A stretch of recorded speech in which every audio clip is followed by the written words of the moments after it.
강원 영서 지역에 사흘째 이어지던 폭우는 오늘 오전 호우특보가 해제되면서 잦아들었지만 원주와 영월에 다시 특보가 내려진 가운데 최대 150mm의 비가 더 내릴 전망입니다.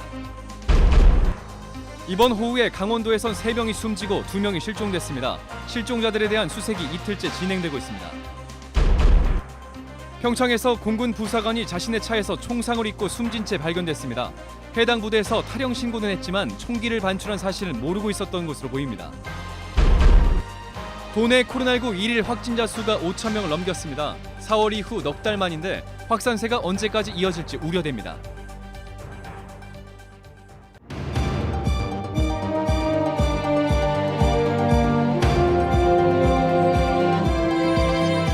안녕하십니까. 뉴스데스크 원주입니다.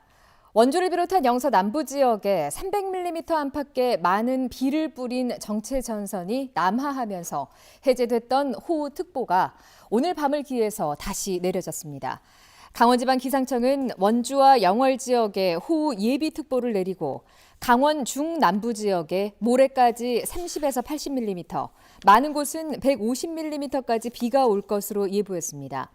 비구름대의 폭이 좁고 이동 속도가 매우 느려서 시간당 50에서 80mm의 많은 비가 내리는 곳도 있겠습니다. 이미 많은 비가 내린 뒤여서 추가 비 피해가 없도록 철저한 대비가 필요합니다. 한편 원주 문막교와 홍천, 홍천교 지점에 홍수경보가 내려져 있습니다. 사흘 만에 무려 400mm의 폭우가 내린 강원도에서는 산사태가 잇따랐습니다. 원주에선 80대 노부부가 불어난 물에 휩쓸렸는데요. 소방구조대가 엉뚱한 사람을 구하고 철수하는 바람에 실종자 수색이 다시 시작됐습니다. 이병선 기자의 보도입니다.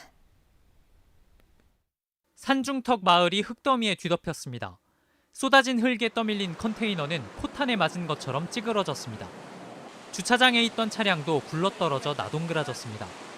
막혀버린 길을 뚫기 위해 굴착기가 연신 흙더미를 긁어내지만 좀처럼 바닥이 보이지 않습니다. 지금 제가 서 있는 곳은 어제까지만 해도 도로였던 곳입니다. 복구 작업이 한창 진행되고 있지만 보시는 것처럼 제 무릎 높이까지 토사가 가득 차 있고요. 토사가 휩쓸려 내려온 자리에는 폭포수처럼 흙탕물이 흐르고 있습니다. 이틀 동안 400mm 가까운 비가 내린 횡성군 청일면에선 마을 뒤편의 산이 무너져 내렸습니다. 마을 진입로가 막혀 7가구 주민 8명이 고립됐다가 6시간 만에 구조됐습니다. 근데 4시에 뭐가 번쩍하면서 요란한 소리가 나갖고 그다음에 전기가 완전히 나가버리더라고요. 저 위에서부터 토사가 다 이거 밀고 내려갔더라고요.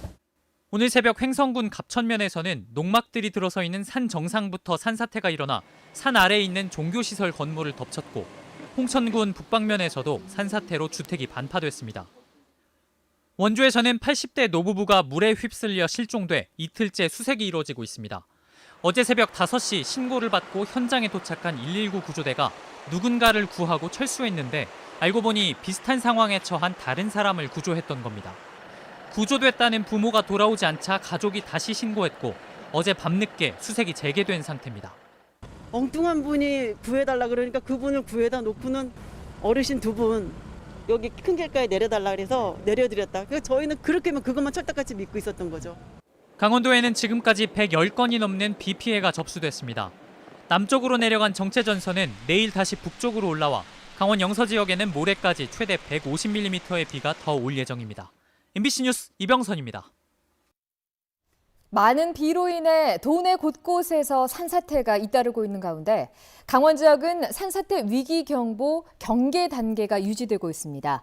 산림청은 지난 8일부터 집중적으로 폭우가 이어진 강원 지역의 산사태 경보를 관심, 주의, 경계, 심각 가운데 경계 단계로 유지하고 있습니다. 지역별로는 횡성의 산사태 경보를, 정선, 영월, 고성의 산사태 주의보를 발령했습니다.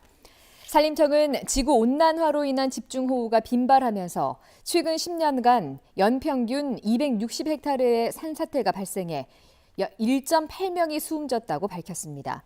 특히 강원도에서 10년 동안 2,167헥타르의 산사태가 발생해 전국에서 가장 많은 피해를 입었습니다. 사흘 동안 폭우가 쏟아진 가운데 강원도에서는 지금까지 3명이 숨지고 2명이 실종됐습니다.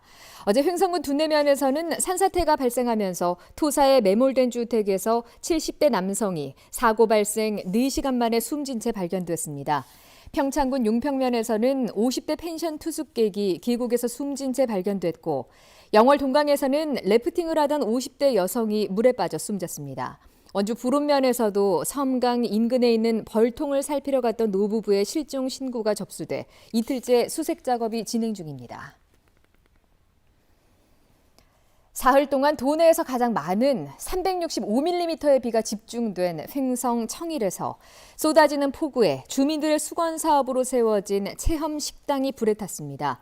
어제 새벽 4시쯤 횡성 청일면 춘당 1위 160제곱미터 규모의 샌드위치 패널 농촌 체험 식당에서 불이 나 2시간 만에 꺼졌습니다. 인명피해는 없었지만 건물 한 동이 불에 타 소방서 추산 8,900만 원의 재산 피해가 났습니다. 소방당국은 폭우에 나무가 쓰러지면서 식당 주변 전선이 끊겨 스파크로 불이 시작된 걸로 추정하는 가운데 마을 주민들은 지난 5년 동안의 수건 사업이 무산됐다며 횡성 군 차원의 복구를 요구하고 있습니다. 평창에서 공군 소속 부사관이 자신의 차에서 총상을 입고 숨진 채 발견됐습니다. 해당 부대는 숨진 부사관이 총을 들고 무장을 한 채 탈영했는데도 파출소를 찾아가서 실종 신고만 한 것으로 드러났습니다. 조성식 기자의 보도입니다. 학교 앞 공터에 주차된 승용차 주위로 군과 경찰 감식반이 분주하게 움직입니다.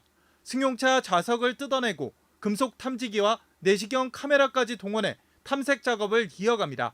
어제 오후 3시 반쯤 이 차 안에서 인근 공군부대 소속 26살 중사가 숨진 채 발견됐습니다.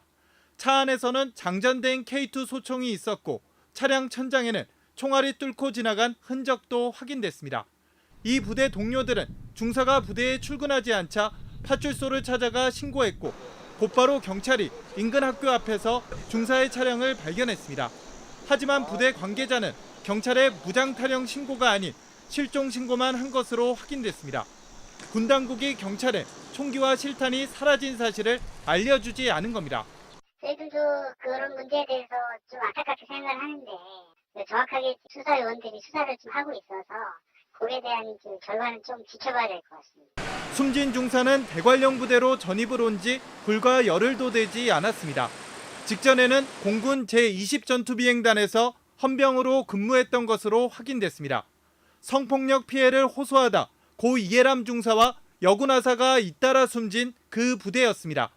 군 당국은 이해람 중사 사건 수사와 이번 사망 사고와는 관련이 없다고 밝혔습니다.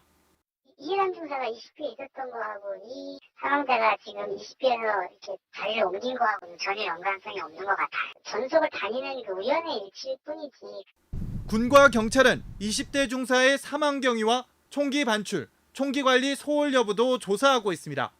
MBC 뉴스 조성식입니다. 동부고속노조가 지난달 27일부터 총파업에 들어간 가운데 노사가 임금 협상안에 최종 합의하면서 내일까지 정상 운행에 들어갑니다.